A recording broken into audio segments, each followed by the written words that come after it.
사도신경으로 우리 신앙 고백하겠습니다. 전능하사 천지를 만드신 하나님 아버지를 내가 믿사오며 그 외아들 우리 주 예수 그리스도를 믿사오니 이는 성령으로 잉태하사 동정녀 마리아에게 나시고 본디오 빌라도에게 고난을 받으사 십자가에 못 박혀 죽으시고 장사한 지 사흘 만에 죽은 자 가운데서 다시 살아나시어 하늘에 오르사 전능하신 님 우편에 앉아 계시다가 저리로서 산 자와 죽은 자를 심판하러 오시리라. 성령을 믿사오며 거룩한 공예와 성도가 서로 교통하는 것과 죄를 사하여 주시는 것과 몸이 다시 사는 것과 영원히 사는 것을 믿사옵나이다. 아멘. 사랑의 하나님, 오늘도 우리에게 새 생명 주시고 주님이 허락하신 귀한 날의 아침을 주님과 함께 시작하게 하시니 감사합니다. 오늘도 온종일 주님과 동행하는 발걸음이 복되게 하여 주옵시고 또 주님 안에서 기쁨을 누리는 새날 되게 해 주옵소서. 주님 주시는 평강이 온종일 우리 마음을 주장해 주옵시고 또 세상의 사탄 마귀 세력과 악한 바이러스로부터도 보호해 주옵소서.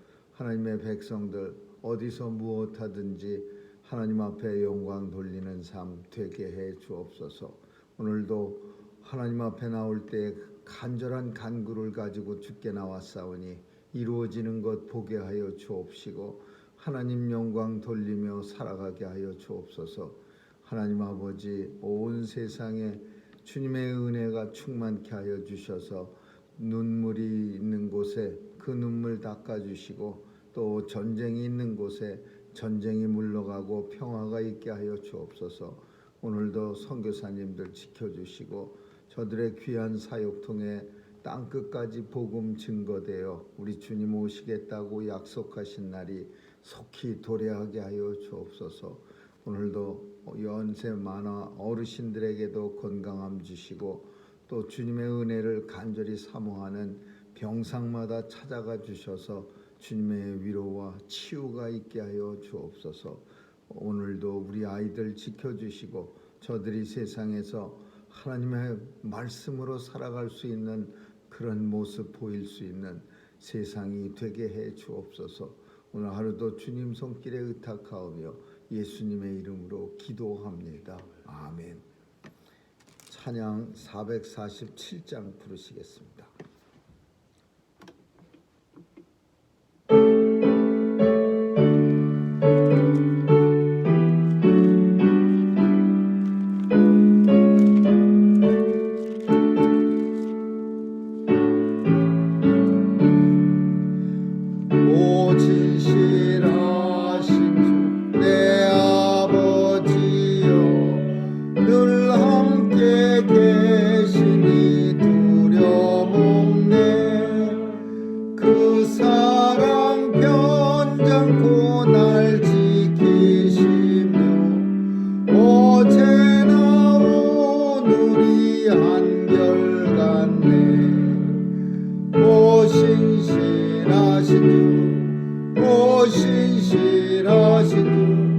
날마다 자비를 베푸시며 일용할 모든 것 내려주시니 오 신실하신 주 나의 구주 봄철과 또 여름 가을과 겨울 해와 달 별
하나님의 말씀은 마태복음 2장 보겠습니다.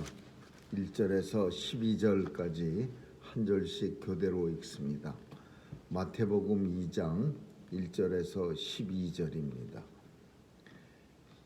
헤로드 왕 때에 예수께서 유대 베들레헴에서 나심에 동방으로부터 박사들이 예루살렘에 이르러 말하되 유대인의 왕으로 나시니가 어디시며 우리가 동방에서 그의 별을 보고 그에게 경배하러 왔노라 하니 헤로드 왕과 온 예루살렘이 듣고 소동한지라.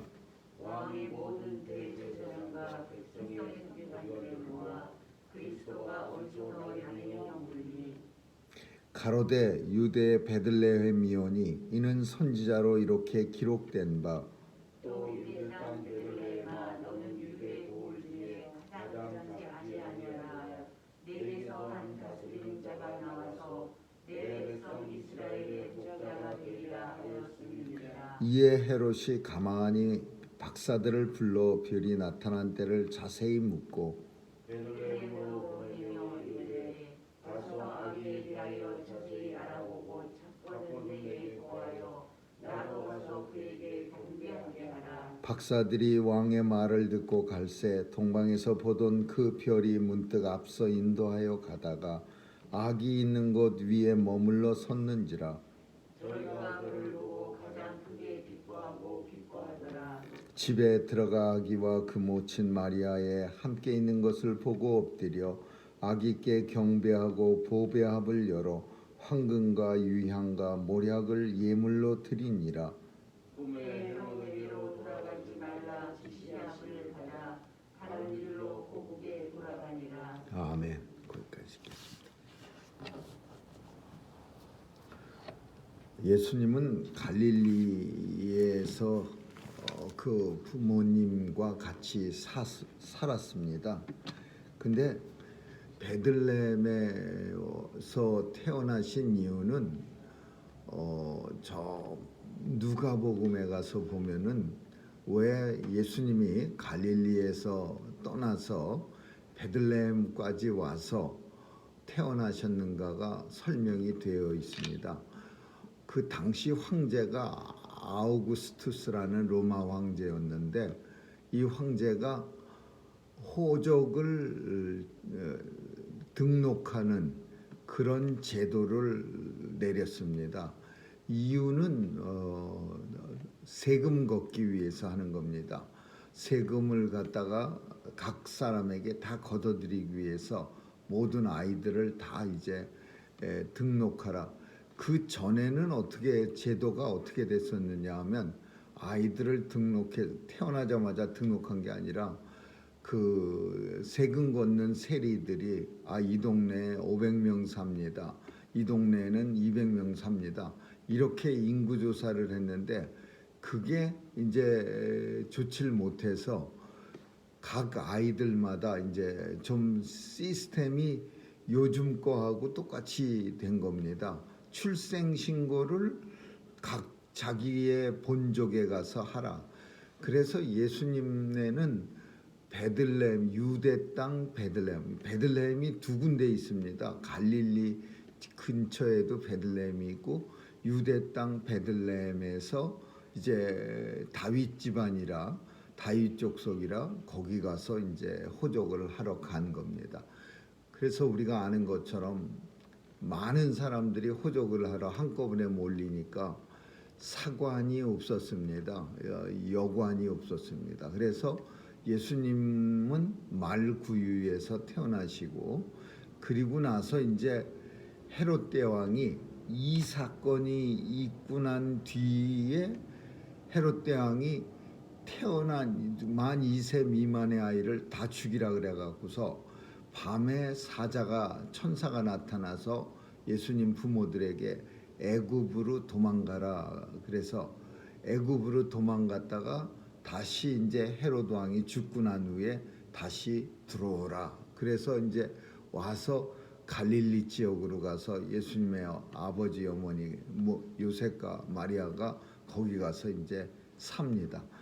오늘 본문은 이제 그런 내용들을 다 없애고 그 성경 각 복음서마다 틀린데 마가복음에서는 예수님 탄생에 대해서도 나오지 않고 그냥 공생에서부터 시작합니다. 그리고 누가복음은 아주 자세하게 예수님의 태어나면서요. 그리고 요한복음은 조금 더 세례 요한에 대해서 더 예수님 탄생에 앞서서 설명을 많이 한 후에 세례 요한이 예수님보다 일찍 태어나서 예수님을 증거하러 이 땅에 왔다는 사실을 강조하고 예수님이 탄생합니다. 그래서 그 복음서가 조금씩 예수님 탄생에 대해서 설명하는 바가 조금씩 다릅니다. 오늘 본문은 이제 예수님의 부모가 애가 잉태한 상태로 이제 베들레헴으로 갔다가 거기서 그만 이제 예수님이 탄생합니다. 헤롯 왕 때 예수께서 베들레헴에서 나심에 그냥 이미 나버리는 걸로 이제 마태복음은 시작하는 거죠. 예수님이 태어나시니까 이제 광야에서 양치던 목자들이 먼저 도착했고 그 다음에 오늘 본문에 있는 동방 박사들이 먼 곳에서부터 별을 보고 이제 예수님 앞에 옵니다. 그래서 이 세 사람이 멜코, 발사살, 가스퍼라고 이름이 그렇게 알려져 있는데 이 세 사람이 와서 예수님 앞에 세 종류의 보물을 드립니다. 하나는 황금이고 유향이고 몰약입니다. 이 세 가지는 다 각기 뭐 선물이 뭐 의미가 있겠느냐 그러지만은 이 세 사람이 와서 준 이 선물에는 조금 의미가 있다고 그렇게 오랫동안 전해져 내려왔습니다. 황금이라고 하는 것은 예수님이 귀한 예수님의 왕이라는 사실을 강조하는 황금이 세상에서 제일 귀한 것처럼 왕이라는 사실을 강조한 귀한 왕. 그리고 유향이라고 하는 건 좋은 향기.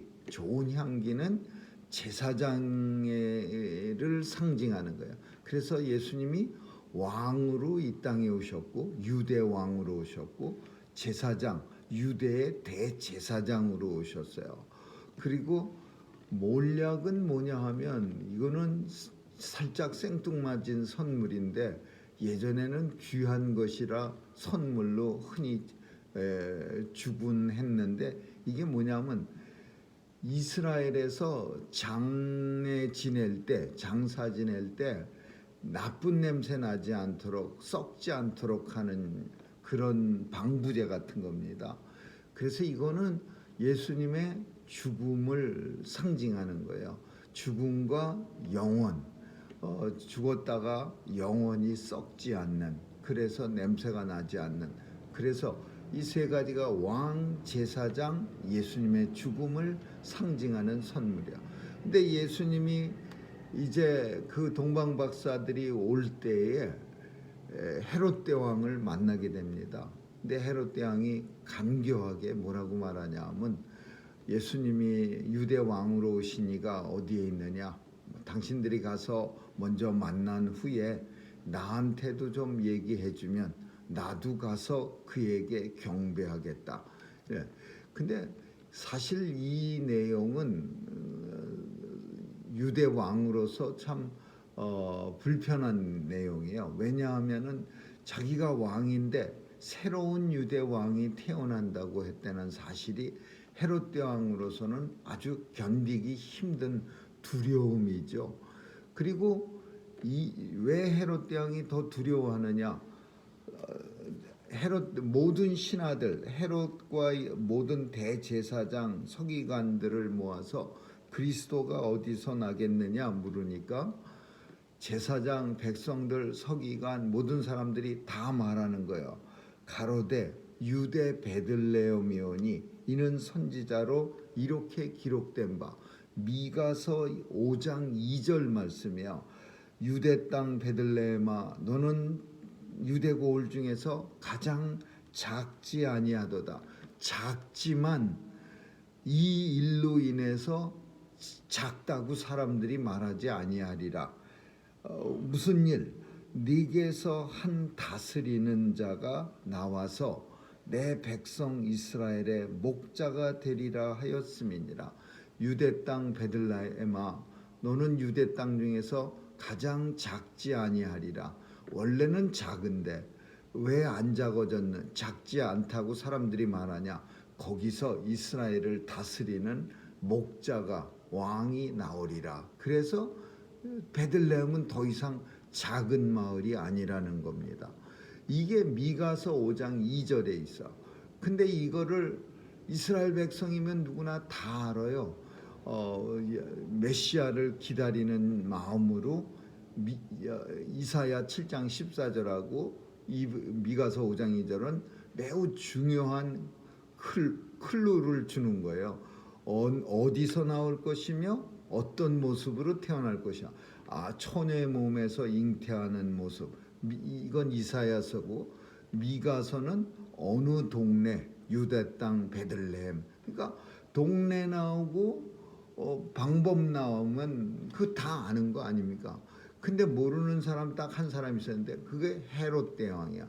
헤롯 대왕은 애시당초 하나님 말씀에 대해서, 하나님에 대해서 알지 못하는 사람이야. 에돔 사람이에요. 반이 에돔 사람이고 반은 유대 사람이에요. 그리고 로마 황제한테 그 로비해 갖고서 유대의 분봉왕이 된 사람이에요. 로마의 헤롯 대왕의 돈 많이 갖다 줘 갖고서 그래 갖고서는 헤롯 대왕이 된 거예요. 근데 이 헤롯 대왕이 그렇게 힘들여서 대왕이 됐는데, 근데 이 나라에 또 왕이 태어났다니까 얼마나 두렵겠습니까?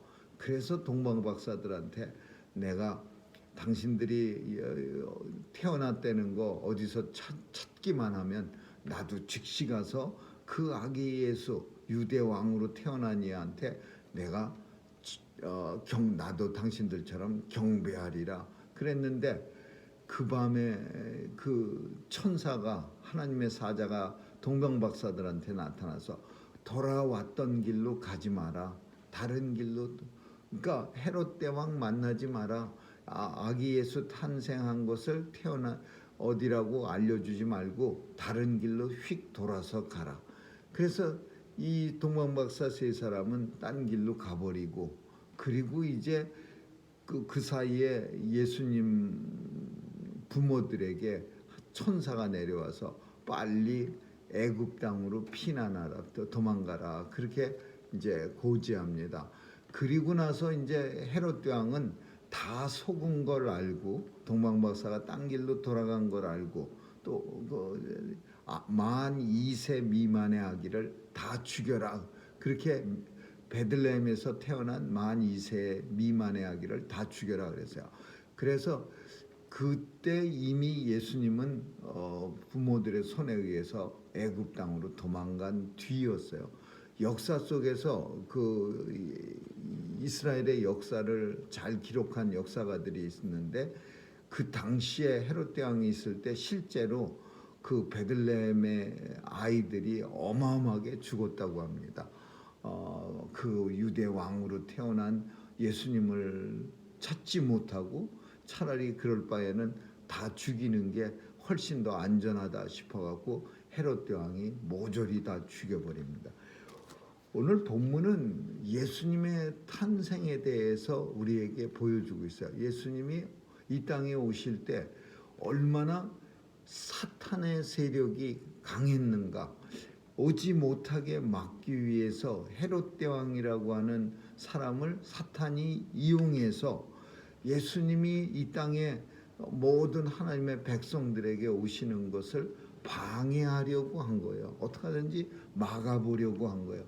예수님이 오심으로 인해서 하나님의 백성들이 영원한 생명을 누리고 하나님 나라가 이 땅에 세워지고 영원한 하나님의 왕국을 건설할 수 있기 때문에 사탄은 그걸 막기 위해서 헤롯 대왕을 사용해서 예수님의 탄생을 막은 거죠.